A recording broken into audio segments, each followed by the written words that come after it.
All right, let's welcome here with me to give us all the latest hashtags of this week is SABC digital news producer, Mr. Okuhle Magcaba. Okuhle, good morning. Hi, how are you doing? You look so warm. I'm almost jealous. I'm about to grab that jacket off you. I do not like the cold. Let's put it like that. Absolutely. All right, let's welcome the main guest today. On the main set, I do have media analyst, Mr. Dominic Mahlangu, as well as Mr. Okuhle Magcaba. Gentlemen, what a pleasure to have you both on such a cold morning. Thank you for being here. Good morning, and thank you for having us. Like me, he's braving the cold. Okuhle, give us the biggest hashtag of this week. It's all for beauty. Well, to start off today, we will be looking at Mduduzi Manana's resignation and actually what people had to say on social media. So a statement came out yesterday saying that he's decided to resign, but a lot of people are not necessarily chuffed or happy about the fact that he resigned. With Okuhle Magcaba saying South Africa, Mduduzi Manana has resigned. He is correcting his behavior and knows he cannot be in office after committing such an offense. And then someone says, Mduduzi Manana resigns. I guess there is a light at the end of the tunnel. And then there is one last person who's like, Mduduzi Manana's resignation is nothing to applaud. Our leadership and systems failed us in holding his actions accountable. They failed us. That's from Vukile.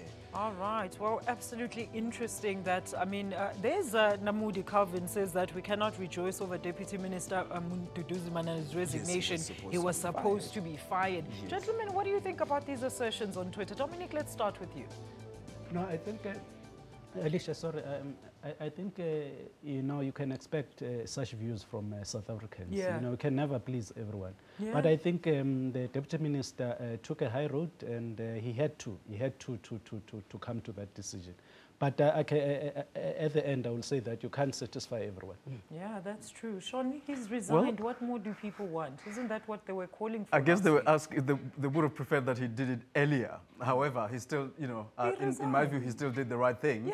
Taking the thunder away from, unfortunately, our missing in action president, because the president should have taken the action first. But clearly, as I said, he's missing in action. All right, Okuhle, let's go to the next big hashtag. And the next what do you have for us? The next one was obviously the Marikana commemorations. It's been 5 years since the Marikana tragedy. And a lot of people had a lot to say about the tragedy, and also they sent their own condolences with Tato saying there has been not a single arrest over the murder. The government is yet to compensate destitute families.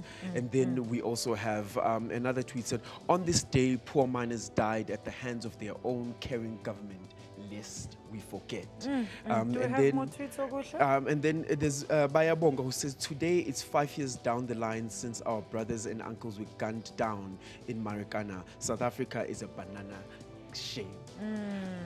So as you can see, like there's mixed views about very mixed reactions indeed. I mean, but I think what resonates with everybody there, Dominic, is the fact that a lot of people feel that, you know, we still really don't know what the resolution was after Marikana, even though we've had the commissions of inquiry, but it seems like justice is still eluding the people that it should be serving. What do you think? No, I think, I mean, after the commission, we're expecting that the heads will roll. But 5 years down the line, not even a single person is in prison. And, I mean, I concur with South Africans who are saying that we need answers because of so many people died. Not only the 34 that died, but also the 10 that died before. Absolutely, So we need justice, you know, to prevail in this matter. It's not going to go away. It's not going to go away. Shani, what do you think it's going to take for this matter to go away? Well, I think, obviously, there's got to be some level of compensation, be it from government or from non-men. I don't know who's ultimately going to be held responsible. But something has to be done in terms of compensation to those families. And I'm just surprised that it's taken this long. You know, interestingly enough, the widows were actually pushing for a reinvestigation of all those that were accused. So, but we'll get to talk about that much later on in the show. Okuhle, give us our last and final big hashtag of this week. And what was happening on the one of the biggest hashtags was Makosi Koza's axing. So she after the no-show in Parliament, people just boycotted her sitting, and then she gets fired after that. She gets What are we looking at here, Okuhle? There's a tweet that says the ANC refuses to remove someone who abused women, but quick to remove a woman who stands for the truth. That is from #Fanamokwena. And then there's another one. The message is clear. Those who stand for the right thing will be punished. Those who do the wrong thing will be rewarded. #Makosikoza. Look, let's look at this one here. CJ Neo says, even if she did vote in support of the motion, they're actually in breach of contracts or oath. They look as MPs when taking office. Let's take another quick one from Paul Klassen. What is he saying there? It's like you can beat up women, but you get suspended for criticizing the emperor. As you can see, they're tying it back to Manana as well, who we actually started with.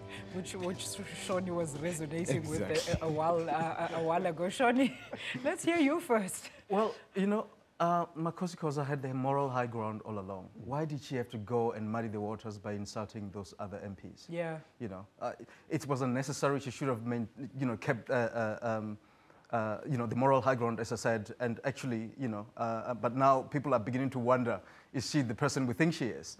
But obviously, the actions of the MPs, in my view, cannot be condoned at all. Dominic, what do you think? No, my take is that she might have been critical, she might have been that voice of reason within the ANC, but I think there was an element of overreach on her part. She still needs to play within the rules of the organization because she has been signed by the organization. I'm not saying that when she took oath as an MP representing South Africans, but still, there's an element of her being a member of the ANC. So the ANC had to act, but whether they acted accordingly, because of now the public knows everything.